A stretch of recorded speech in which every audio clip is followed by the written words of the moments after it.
Hey guys, welcome back. This is the 5 men breakdown. Try to get this video 5 minutes today. We're going to read an excerpt from Courage Under Fire. And so we've picked up this book. We've kind of been shuffling through the year and read a couple of stories and put it down, read a couple more stories, put it down. So hopefully we can finish this by the end of the year. So no better time than during the 5 men breakdown. So we've read about the Army. Remember this Courage Under Fire are short stories about bravery and what it takes. This idea that our armed forces are superheroes.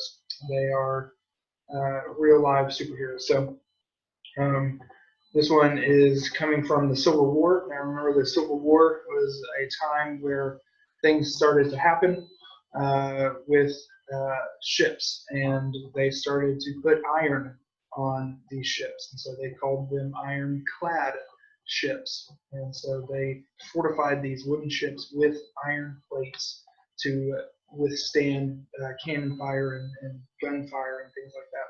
So we are going to start a new series with stories about the Navy. Okay, now the Navy, for those of you that don't know, started back with George Washington in the Revolutionary War. So you had John Paul Jones. I've not yet begun to fight and taking on the British ships during the Revolutionary War. So yeah, we have had a Navy for a very long time. So this story that we're going to read again comes from the Civil War, and it's about Lieutenant John Worden. In March 1862, Union Lieutenant John Lorimer Worden sailed the ironclad USS Monitor to the Hampton Roads, Virginia.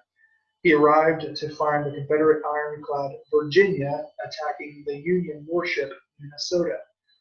Worden moved the Monitor between the two ships. The two ironclads pounded each other with shells. As Worden raced between the deck and the pilot house, he ordered his crew to keep firing.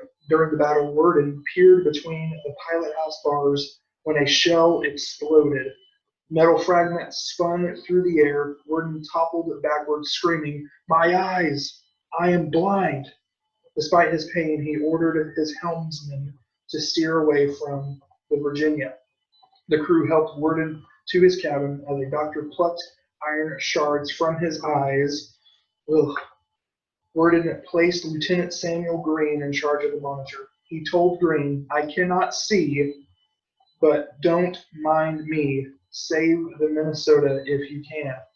The Monitor protected the Minnesota from further damage, and the Virginia left the battle. Worden recovered his eyesight and received the rank of commander. Since then, the Navy has named several ships after him. So, with this, with this new technology and this new force of iron and steel protecting these ships, comes a different enemy, and that is shrapnel. Okay, so yes, you had shrapnel and bullets from cannons, but now with these ironclad ships, okay, the Navy had to be aware of that as well.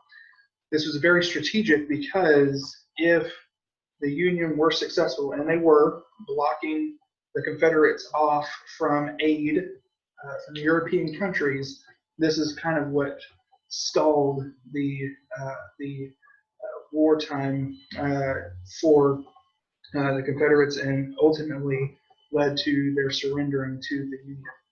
This has been Mr. G's 5 Men Breakdown.